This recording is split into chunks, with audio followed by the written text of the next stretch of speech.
Of all the things former National Security Advisor Mike Flynn could have gone down for, lying on his security clearance forms, taking money from a foreign government in secret, participating in a crazy scheme to kidnap a Turkish citizen living in the US, the thing the feds actually nailed him for today seems pretty mundane, telling a few lies to the FBI.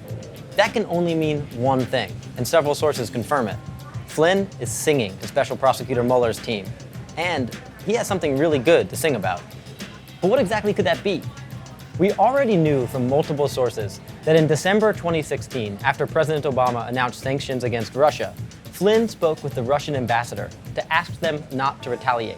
What we found out today from court filings by Mueller's team is that before Flynn made that call, he talked things over with a top official of the Trump transition team, who was in Mar-a-Lago. And Trump, by the way, was also in Mar-a-Lago at the time.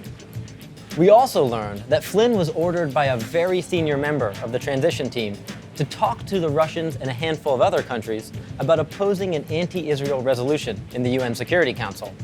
National security reporter Eli Lake wrote today that that senior member was Trump's son-in-law, Jared Kushner. Technically, this all sounds like a violation of the Logan Act, a law from 1799 that prohibits non-government officials from meddling with foreign affairs. But the Logan Act is a weird little law. It's only been enforced once, and there are a lot of reasonable people who don't think that it's all that bad for the incoming National Security Advisor to be in touch with foreign governments. So what's the big deal then? Well, as the saying goes, it's the cover-up, not the crime. Trump administration officials lied for months about their contacts with the Russians.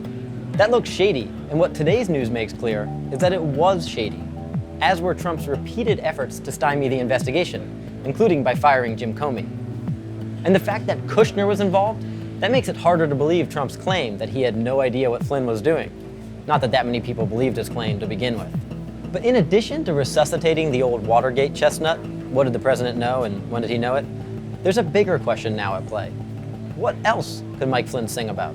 Flynn, after all, was with the Trump campaign for 8 months before the election. He was there for Trump's first official intelligence briefing. He was one of his closest confidants on foreign policy. And during his 24-day stint as National Security Advisor, Flynn sat in on an hour-long call between Trump and President Putin.